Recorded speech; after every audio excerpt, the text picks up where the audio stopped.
I want to thank everyone today for joining our webinar. It's the first webinar hosted by the Women of Color in Engineering Collaborative. And for those who are unfamiliar with the WCEC, we're a collaborative of organizations who are working together to change the engineering culture.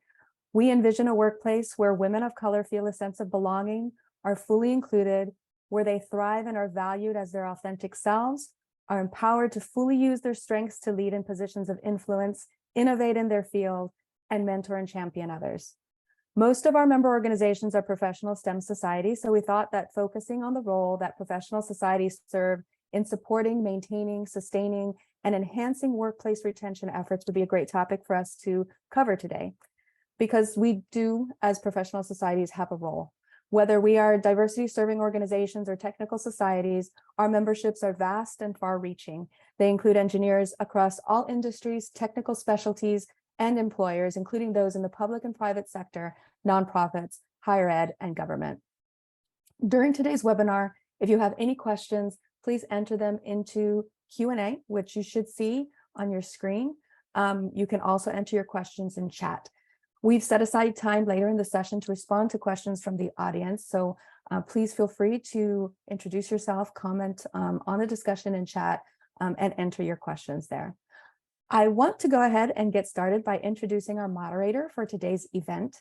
Bianca McCart currently serves as the Talent Pipeline Development Leader for the Engineering Division, where she is responsible for the strategy to engage with external engineering associations for GE Aviation.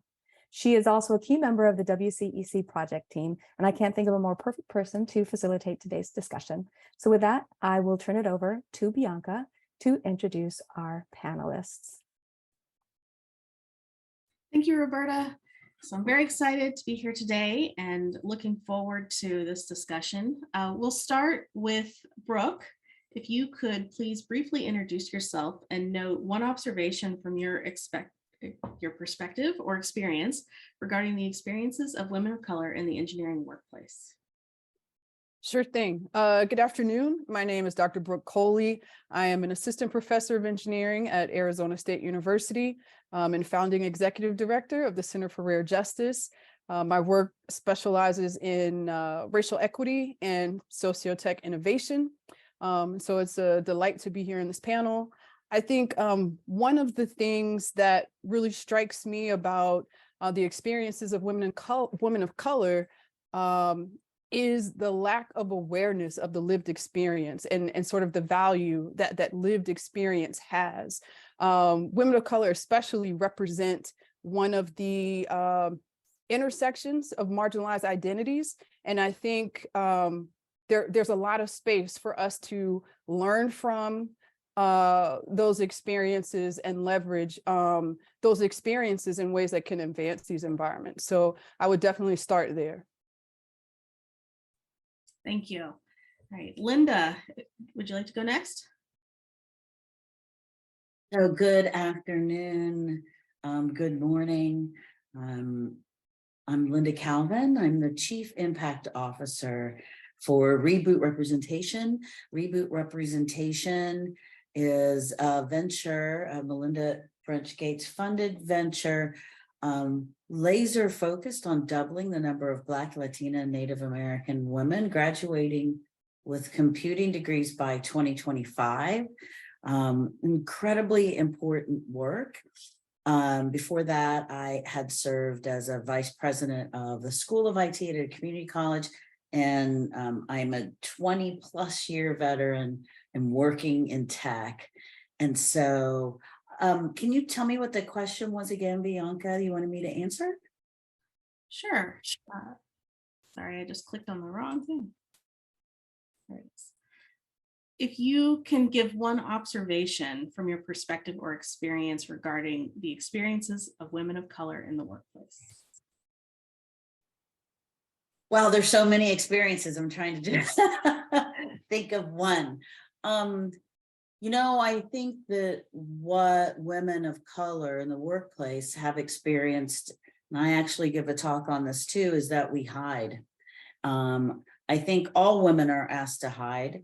We're asked to hide our brilliance. We're asked to hide our smarts. We're asked to hide our talents, if we're too driven, if we're too smart, if we're too questioning, if we're too strategic, then, you know, we suffer from a lot of criticism, and even the B word may follow us.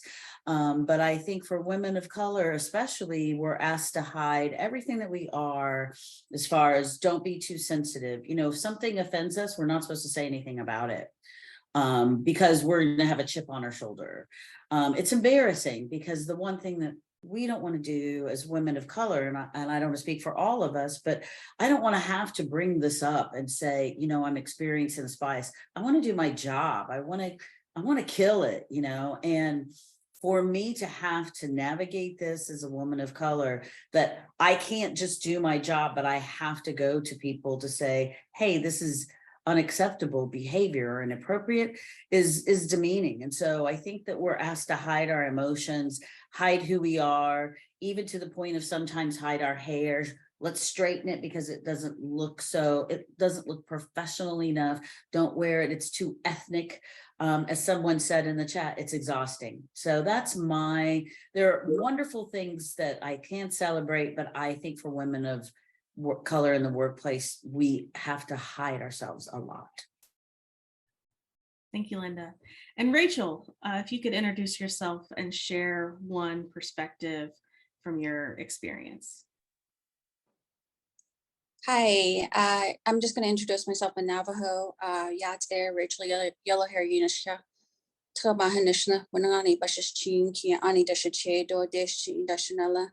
This is how I am a Navajo woman. I grew up on the Navajo reservation and went to the U of A, graduated from the U of A, and actually got hired with Raytheon through engineering. My role, so I've been with Raytheon for about 20 years now, and I started out as an individual contributor. I am now a senior manager for the West region of the United States for IT, or DT. So I am the face of IT for the West region of the United States. So, you know, one of the experiences that I have experienced is, you know, you're coming in 20 years ago as an individual contributor into engineering, and you are usually the only woman represented in engineering. I certainly was in math. I was the only math major coming out of there. Most, you know, and I think we still see that today, right? We still see that women are a small ratio. We're often the only women either in a meeting or at the table. And so I had to go from that shy Native woman, young woman, and I've had to really assert myself and sit at the table. And, you know, to the lady, my peers, my peer panels, it is exhausting. We have to put on a face sometimes, right? Oftentimes, I don't want to be the person breaking down or crying, or, you know, and that, you know, that mask sometimes puts a face towards like the, you know, I've been called bossy before and other words. And so we definitely have to try harder. We often have to show more than our male counterparts in our roles. I don't know if you know this, but like for, you know, interview purposes, if a male is looking at a role, he's looking at 60% of the requirements, and women look at 95, 100% of the requirements, meeting those requirements and moving forward. And so those are just some of the things that I think from a woman of color in, you know, an engineering and technology background that I see in my 20-year experience. Thanks, Rachel. Right, and so we do have a short list of prepared questions, and we'll have time for questions from the audience as well. If you have something, please do put it in the chat, or you can use the Q&A function if you would like for our team to help with that. So we'll start here with Linda. How are the women of color unique assets to their organizations and professional societies? Well, we're awesome. I think that's easy to say, but you know, our lived experience informs us on how to be resilient, on how to unpack problems, on how to react and respond in difficult conversations and conflict. So, you know, I will share, growing up, I had to learn how to navigate, you know, for a while, I did get into that situation you see on TV where I was doing the homework of a group of girls so I could fit in with them, but also so I could navigate, you know, get picked on and being bullied. It was an easy way for me to, because I was the smart girl, it was the easy way for me to make friends, is to be the smart girl. And so we figure out how to duck and weave. And that makes for a wonderful leader, because that means there is a resilience and the skills that we have when there are real world challenges and issues in business. You know, we have to make a decision when it comes to, you know, a leadership decision, when it comes to an organization, when it comes to terminating or adding a program. All of these lived experiences inform us and help us become better leaders. And I think that's what makes women of color so spectacular. It is those things that makes us better leaders. And not to say that someone else isn't a good leader, but man, when you're constantly doing this, you know, and I feel like my personal trainer would be like, go Linda, throw punches.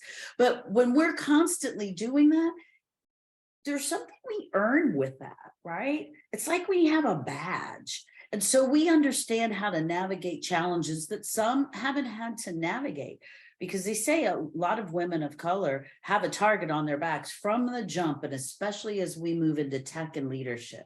And so we have to try harder. We have to work harder. We have to think smarter in order to get things done. And that means sometimes, I know as an example, that I need to do duck lining up. And a lot of people may not know that, but if I have a major decision to make, I know that I need to adjust my personality a bit and then go line up some ducks to make my point. So it's just this thing you figure out, and it makes us smarter, better, wiser.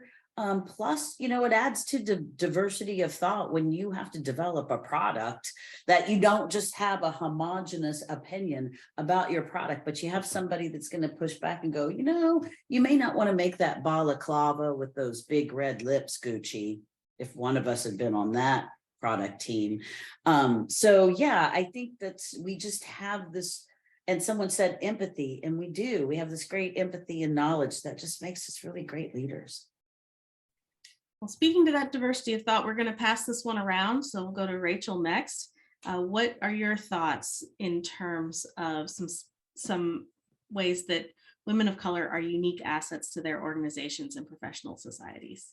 You know, Linda did a great job covering. I had some notes, and diversity of thought is definitely one of them. Bringing another perspective, right? I'm thinking technically, in a design review aspect, sometimes there is groupthink, and I hired this young lady on my team, and she was a woman of color as well. And so it was always refreshing to see in these technical reviews her thought process, and it's not only, you know, from a woman of color standpoint, but also a generational standpoint, right? You're thinking, my thought process as a Gen X is different than hers as a millennial. And I think that's the beauty of getting diverse people and women of color into the conversation. There's also, I think, an added self-awareness when you're looking at conversations that are happening. And I'm just going to give an example. I was working with this gentleman, and he's very technical, super, super smart, but had really no self-awareness in his actions and was constantly banging on the table, and nobody thought anything of it. You know, he'd have this conversation, he would just bang on the table. And after a while, I just pulled him aside. I said, did you know, like, when you start to get really heated about a conversation, you want to have your side heard, you tend to bang on the table. Everybody else pretty much ignored it, and it bothered. I know it bothered just by looking at other people's expressions, but it was, I don't know if it was attributed to me being a woman of color, but it was something that other people weren't willing to speak up. I was the only one at that table who was willing to say, hey, your actions are really disruptive when you want to bring a point across. And so it was one of those things of having a little bit of a courageous conversation. Thank you. All right, and Brooke, so what unique assets do you see that women of color bring to their organizations and professional societies? Yeah, so Linda and Rachel didn't leave me much to do, but no, I'll come in and just say that I think two things, well, actually three. There's a fragility that exists with others that I think does not exist, or maybe exists, but to in a more limited way with women of color. By nature, when we think about organizations or racialized organizations, which most of the organizations that we operate in are, there's often an unequal distribution of resources. And so women of color often have to be resourceful in a sort of find your own way kind of way. And so that resourcefulness is one thing that I think is an asset to any organization. Knowing how to still, you know, it's like, well, how are you here? How did you get the information? We didn't give it to you. Yeah, I had to find it and I'm still here. And so that type of resourcefulness is an asset. Women of color also culturally are connected to collectivistic mindsets. And so they think of the team. And so where you often have leaders that are trying to advance individual trajectories, achievements, and success, women of color are more grounded in team-based promotion. And so in an organization, that type of thinking, Rachel said about being reflective, that self-reflection is also advantageous. I'm an athlete, and so I think of women of color in the metaphor as like training with weights, training with added weight. And so one of the things that athletes do to increase speed or to give you more ups, right, elevation, we put weights on your legs and you walk around with them, right, and you run with them and you do everything with those added weights. So women of color are producing similar results, but with these added weights. So in these organizations, if those weights actually got removed, if those barriers got removed, with our same effort, we would surpass what other people are doing, because we're doing it now with a lot of added barriers that haven't been addressed. So I think that women of color bring tremendous assets to organizations in a myriad of ways. And that's why I said leveraging that lived experience, really knowing what is at the core of intersectionality. Organizations could tap into that and almost leverage it. But I'm scared to say that because I don't want it to go into interest convergence and other things. But there are, just by nature of the way life is and continues, and these cultures that we're navigating, those things could be assets if redirected and leveraged in a different way. Thank you all. I think that really, there's a breadth of opportunities that organizations can have. You really covered a lot of the wonderful attributes that women of color bring for engineering. For Rachel, what are some specific ways that you have advocated for change? And what are the successes you've had and the challenges that you've faced? Well, I'm going to speak specifically from a Native American standpoint for this question, because I think this is where I try to provide impact. Growing up on the reservation, there weren't very many role models. I grew up in a small community of 5,000 people. So, and then if you look at the corporate environment and professionals, well, actually, just stepping back, the Native American population is like less than 2% of, the U.S. population. And if you look at the population for Native American professionals, it's less than 0.5% of the population. So we are a very small group. But we are still here. We have talent out there. And so I advocate for getting more talent, more Native American talent into, STEM careers. And by, being a role model, being a mentor, going out, I'm passionate about, mentoring and doing volunteer work for middle school, high school, and college students. So I think that's my area of sparking interest in those Native American fields, or getting Native American talent into industry. One of the challenges really is sometimes getting even to those communities. I mean, some of those communities are pretty rural, and so even with the internet, that was an issue with COVID and getting bandwidth to reservations. So that's my real area that I focus on. It's for the next generation. Wonderful. And Brooke, how about you? What are some specific ways that you've advocated for change, and what are the successes you've had and challenges you've faced? Sure. So I think advocating in the institutional space as a conduit to workforce, right? So everyone has to go through engineering education. And I think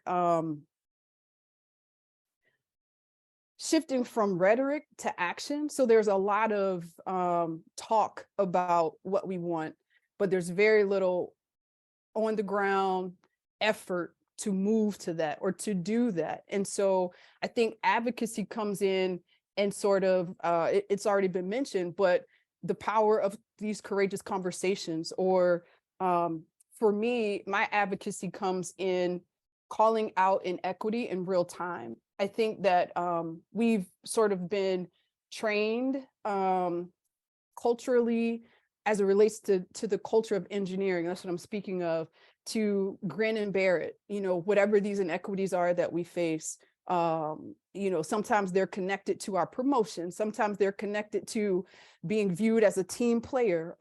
Sometimes it's just power dynamics, but whatever it may be, we've learned this sort of grin and bear it mentality.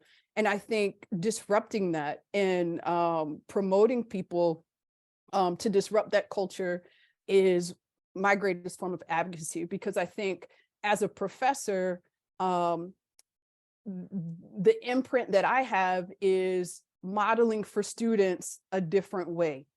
So that when students, come through my lab, or they come through my class, or whatever the point of, or they're in NSBE, whatever the point of contact is, they can see a different model of equity beyond rhetoric and equity in action. And I think that's the thing really missing, is when we delve down deep, there's a lot of lip service about DEIJ.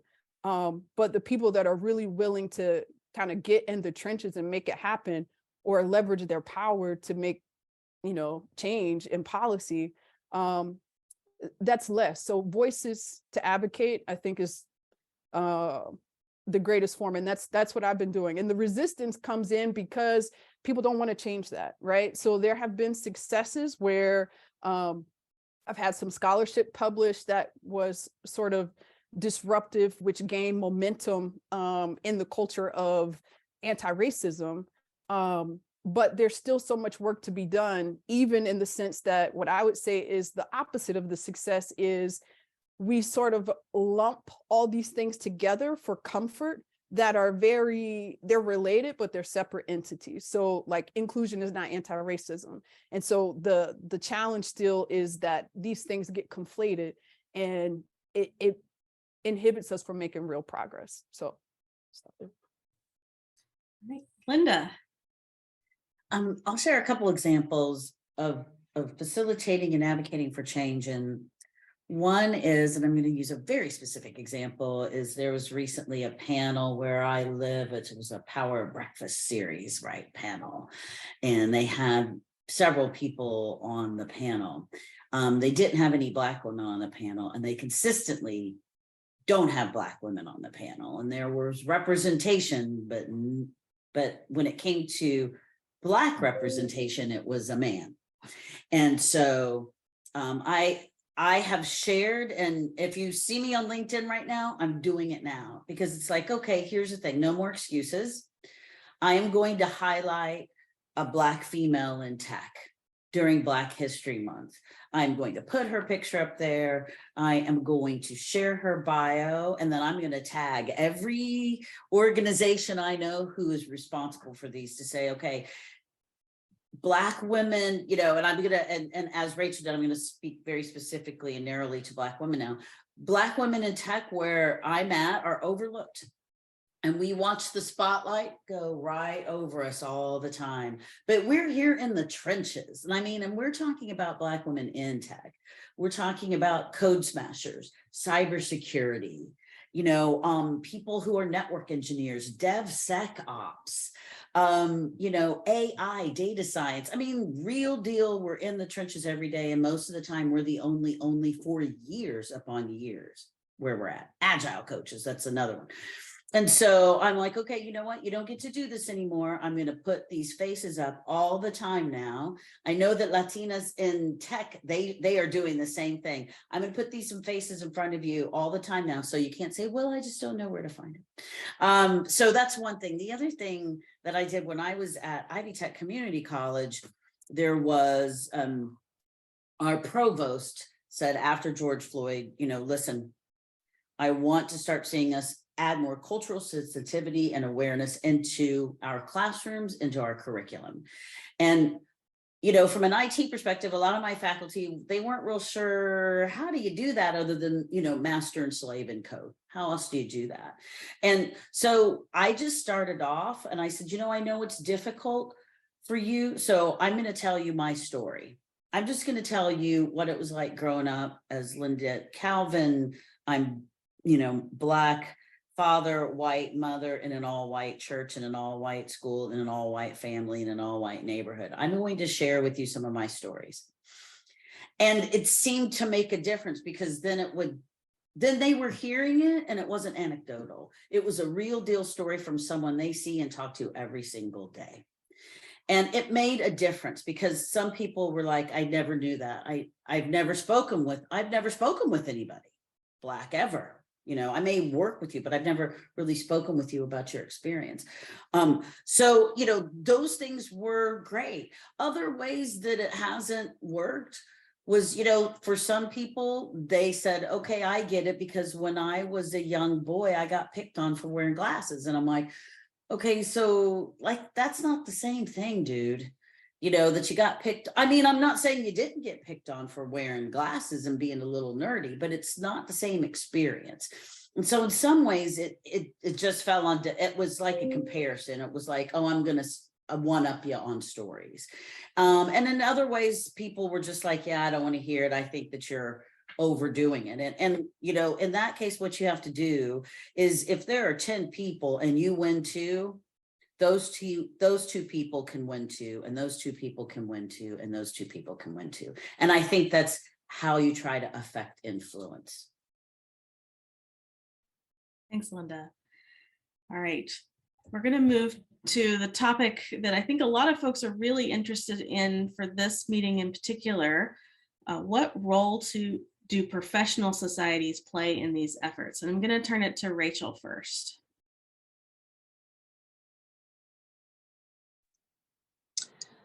Yeah, sorry, I was trying to come off of mute.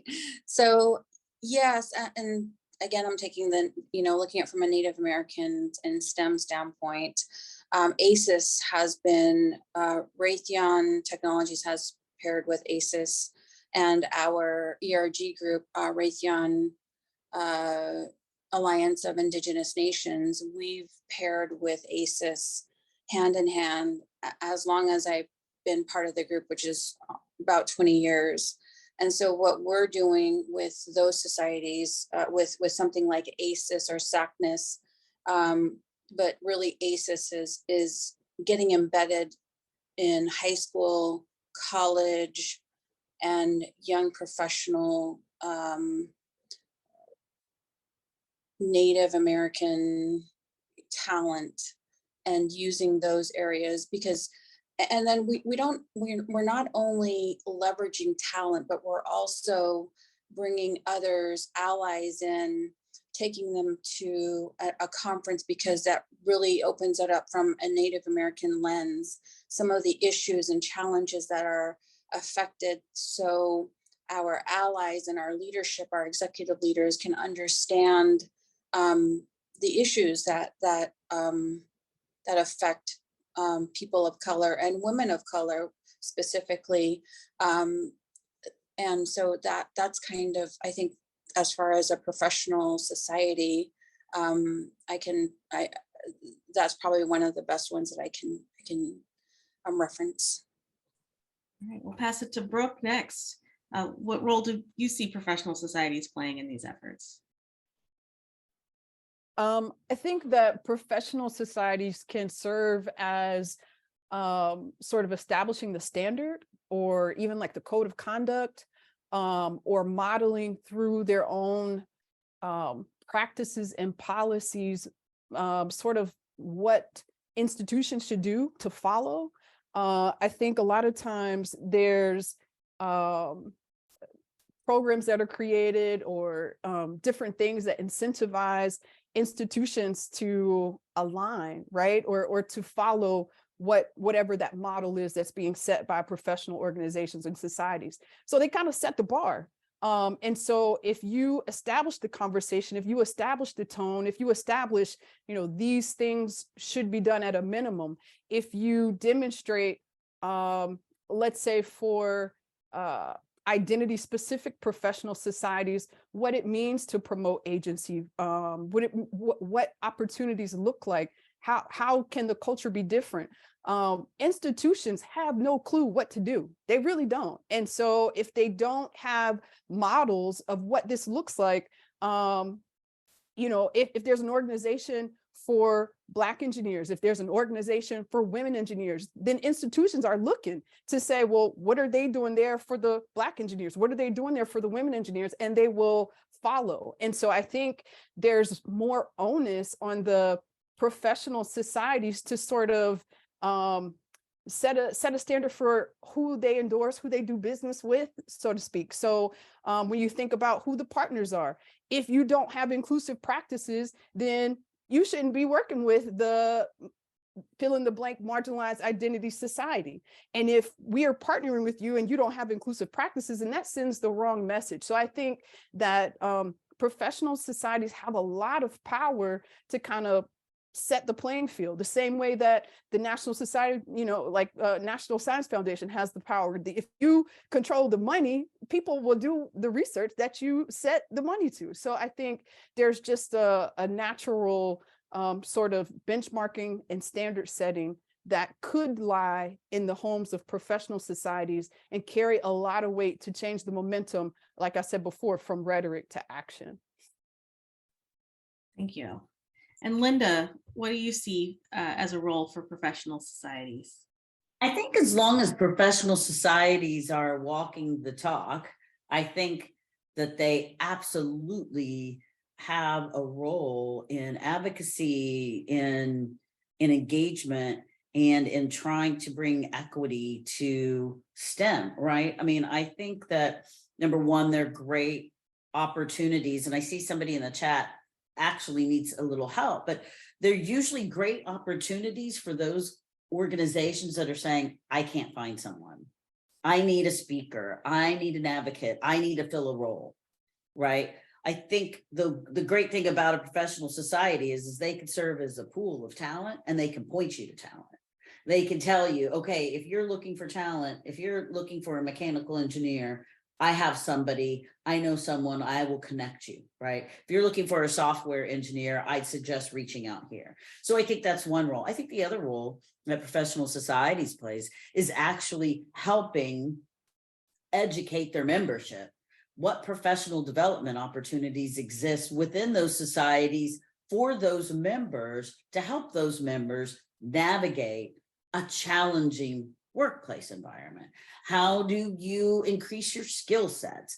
How do you become better at networking, which is so essential to get in that job, because a lot of times it's who you know.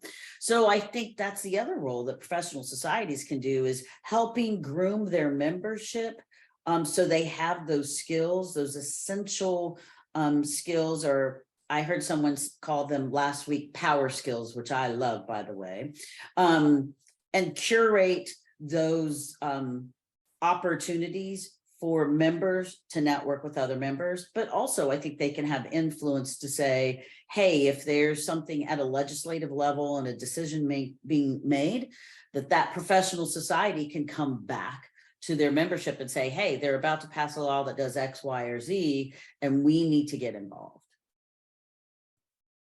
Thank you for that. And thank you also for mentioning the questions in the chat. I want to jump to those now, and please continue to add your thoughts and questions as we go through here. We'll try and get to as many as we can. So from Rihanna, on responding to difficult conversations and conflict, how do you respond in the workplace context to refrains such as, I never cared about color until you started blaming me for your personal problems? Sounds like that was a quote from someone. Or are we now overcorrecting through DEI programs? I'll let whoever would like to respond to that one take it. I'll jump in here real quick. So, wow, I'm not sure how you do answer the one question about until you started talking to me about your personal problems. In that particular case, I probably would not answer that because that seems adversarial. But as it relates to seeing color, what I would suggest is, if I've had that said to me, Linda, you know what though? I don't see color.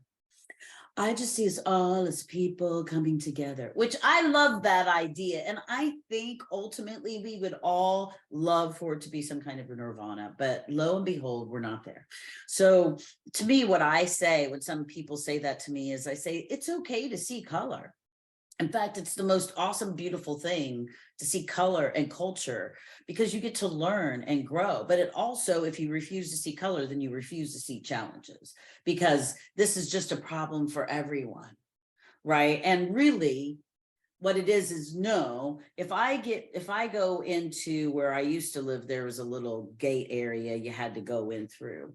And I followed a car in one day, and I was scared to death that somebody was going to call the police on me. And I lived there too, you know, but I had some people say, oh, well, that happens to everybody because we don't see color. And so, you know, when you have those opportunities, and maybe you practice some responses of how you would answer that.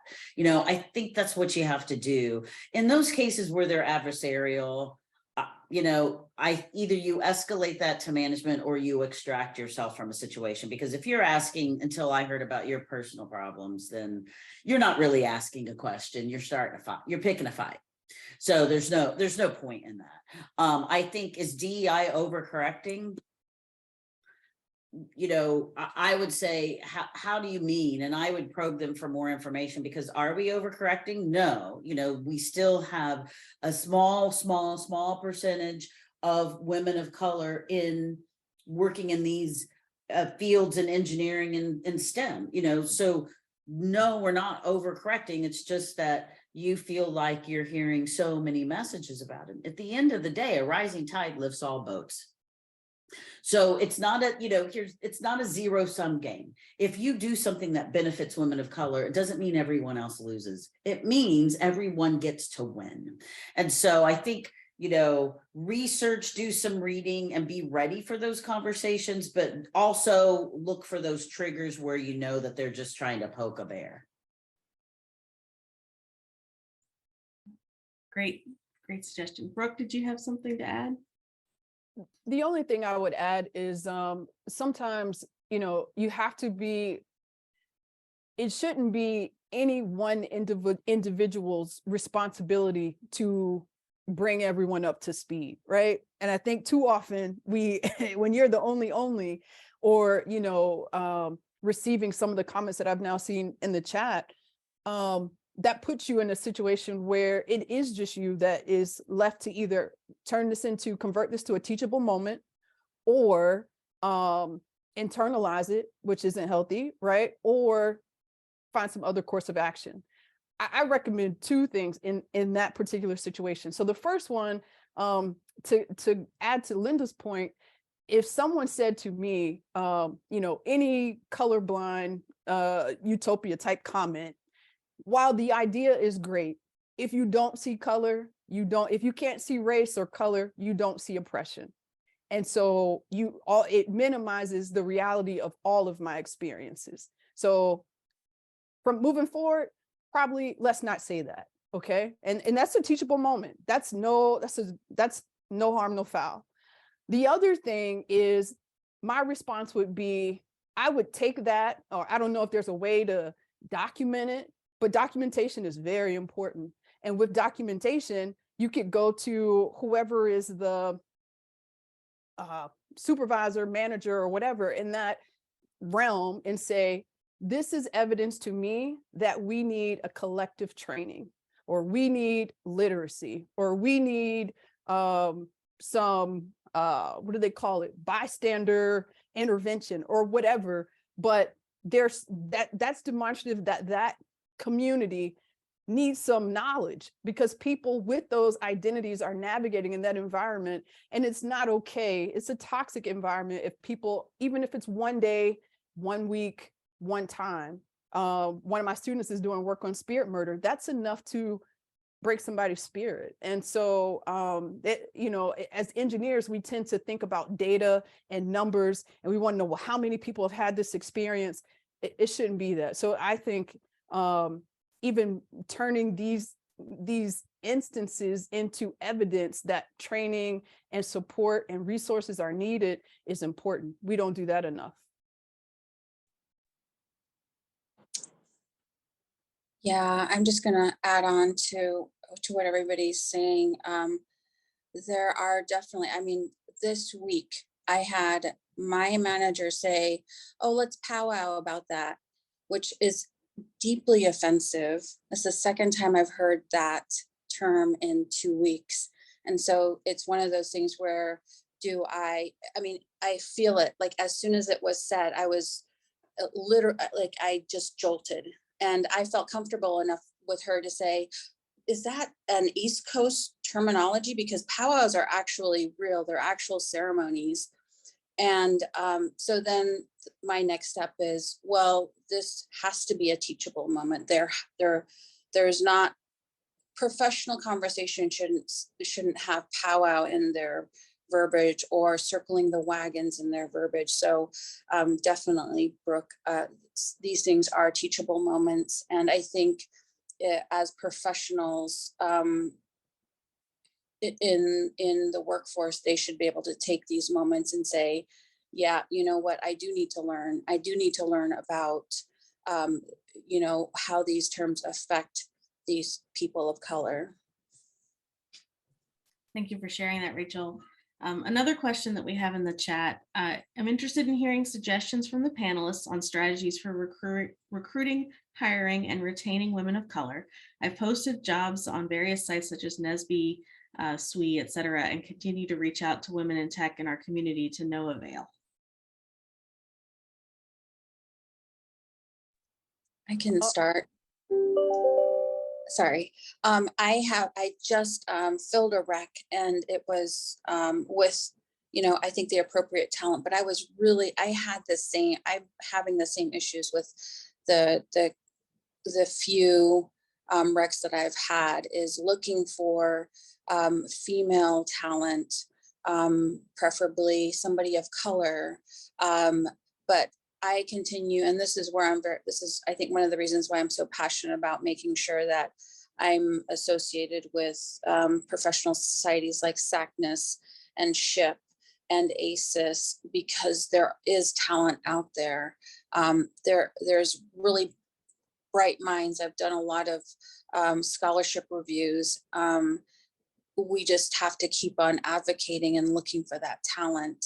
I think one of the areas that we could probably leverage is those professional societies, they usually have resume databases that we could leverage. I know like with some of the recruiting events, they have access to those hiring databases. And so looking at possibly hiring around those timeframes when those conferences are coming up is probably a really good time. So, sometimes we can't wait until, when those conferences happen, but that's an area to also look at and leverage. All right, well, so we have about 15 minutes. So if anybody else has questions to add, please go ahead and put them in the chat. We'll come back to our list here. For Linda, how do we work in collaboration, partnership, and coalition to help create STEM cultures that support and advance BLNA women? So, I think, so how do we work with, I want to make sure, how do we work in collaboration, partnership, and coalition to create STEM cultures?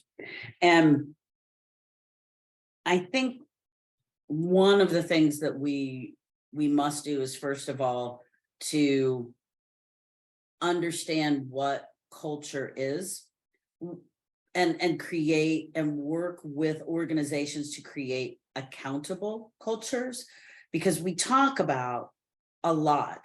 We talk about hiring, right? Oh, hire. Let's hire out of college. Let's talk to youth.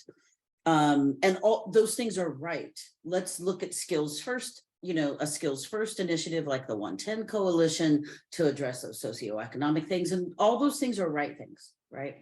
But a couple of things we're not doing is, number one, outside of hiring your chief HR officer or your chief digital officer, we need to see your CIO, CTO, CFO, COO, CSO, VP, project leader, senior leader, project manager. We need to see diversity in those roles too, because when you see us, you can be us. And when you look up, you want to stay, right? So first of all, nurturing those other roles other than just those typical roles you hear, right? The other thing is by creating accountable culture. And that means having those conversations with leaders to say, hey, who is held accountable when things happen? How are you going to retain that talent if when people hear things, they go, oh, well, I'm sure they didn't mean it. And I'm going to use the example that Rachel used with the person that used powwow. I'm sure in some cultures they would say, oh, well, I'm sure they didn't mean it. You're being sensitive. Instead of saying that, what a leader needs to say is, you know what, I'm very sorry that terminology was used. I was not aware. It's just something that I've always used, but I apologize for that. And how else can I make it known that we need to be more sensitive when it comes to that language? Or if someone says to you, and I've had this said to me on numerous occasions, well, Linda, I was referred to as help in an email. And I was told by that person that also, would not share information with me for my major multi-million-dollar projects. And I talked to my leader about it, and he said, well, if he did say it, so automatically you call me a liar. If he did say it, he didn't mean it. Number two, he didn't mean it. You're being too sensitive is what you're communicating. And, you just don't understand how hard it is for him right now. He has so much on his plate. And I was like, okay, this didn't turn into anything I thought it was. But we didn't, I hired him 10 years ago, and he's just a good young man, but he's just having a hard time. What the reverse of that in an accountable culture is that we create is we say, you know what, I've known you for 10 years. I hired you. I appreciate you. But you also referred to Linda as help, and you've withheld information from her. And while I don't want to see you in any kind of trouble, I'm going to tell you, number one, this is going to be documented. And number two, this could lead to further disciplinary action or termination. That's accountable. And no one said you had to terminate that relationship with that beloved person with the choir of angels singing behind him when he enters a room. No one said you terminate that relationship. But what you do is you flip that script and say, I'm going to use this as a teachable moment for you because we can't tolerate this in our accountable culture. And so that's how I think is that we need to work together, is identify what are those practices and policies that we can counsel you on, so you create accountable cultures, because that's what will keep people there. You can hire all the wonderful talent you want, but if your culture is broken or toxic, you've done it for naught.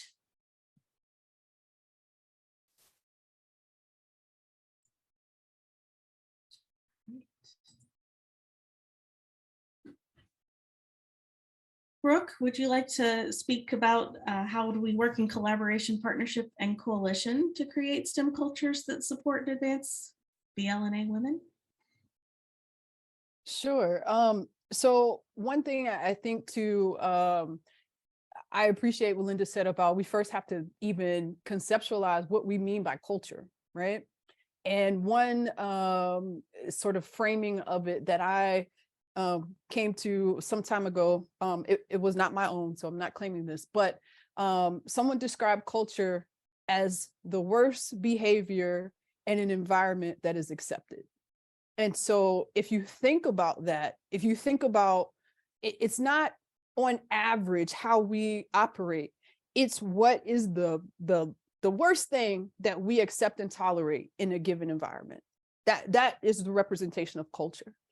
And so based on some of the comments that have been put in the chat, then we could say that people are in inequitable, anti-racist, and probably ageist, homophobic, whatever cultures, right?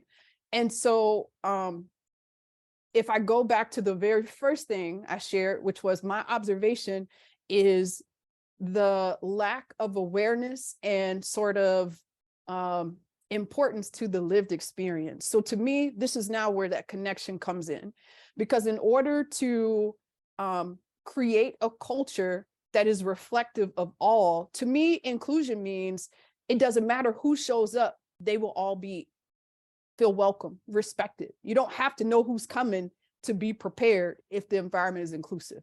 Anybody that shows up, can feel home, right? So that already shows we all, no matter where we are, we've got a ways to go about inclusive. And the way that this collaboration, partnership, coalition building for what this culture should be, in my mind, how that occurs is centering the lived experiences of the people with the marginalized identities. That's the only way we can really create or understand what it looks like for an environment to be inclusive. I am an able-bodied person, so I could speak to what I think might be needs of someone that is not an able-bodied person, but the best way to inform that would be to learn from a person that navigates the world from that vantage. And so I don't think often enough we have the voices of the people in these respective environments being centered at the table to inform policies and how these strategies that we're committing to, what they even look like. A good example of that was after the horrific murder of George Floyd, institutions made all these statements about, we stand in solidarity and we're going to do XYZ to support Black students, staff, and faculty. But very few institutions actually created like a town hall where they got to know, well, what do Black students, staff, and faculty need right now? So we can't prescribe to fix a culture without first understanding the lived experience and the manifestation in those environments to know what changes need to be made. And so I think when we are thinking about developing this culture, it takes all hands on deck. It takes letting people be the expert of their own stories, right? That we have to trust the experiences of people to inform how they could feel better included, centered, respected, valued in their environments. And that to me is like how we get to actually having an inclusive, anti-racist, and I like adding accountable. I'm gonna steal that, Linda, accountable culture. Right. Rachel? I love what Brooke and Linda both said. I think definitely inclusion, intersectionality, and listening to those lived experiences of, you know, of another group and understanding them is definitely part of that partnering and just being an ally. But I think the other part with at least the, on the corporate side is getting not only, you know, the top leaders, but the middle managers and frontline leaders to encourage that type of inclusion and to listen to these stories, right? To have an environment in corporate environments where you get to listen to some of these stories across the board. For the company I work with, I feel like there is still a gap. You know, we have leaders who are saying, you know, the executive saying, you know, there are conversations that are happening about, you know, when George Floyd event happened, and talking about having a safe environment, but then you get down to, you know, the middle managers and stuff, and it just still hasn't seemed to have flowed down.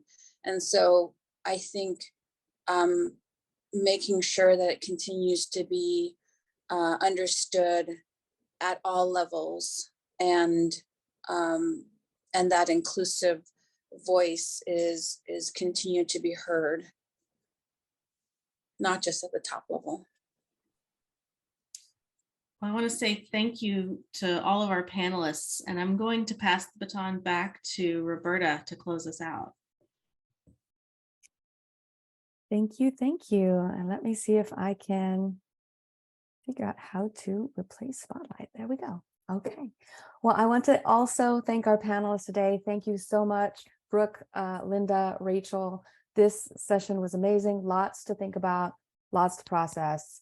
I also want to thank Bianca for her amazing facilitation, and for our audience. Thank you for engaging with our panelists and asking your thought-provoking questions. I encourage each of you to stay connected with the WCEC. If you haven't yet subscribed to our newsletter, please visit womenofcolorengineers.org to sign up.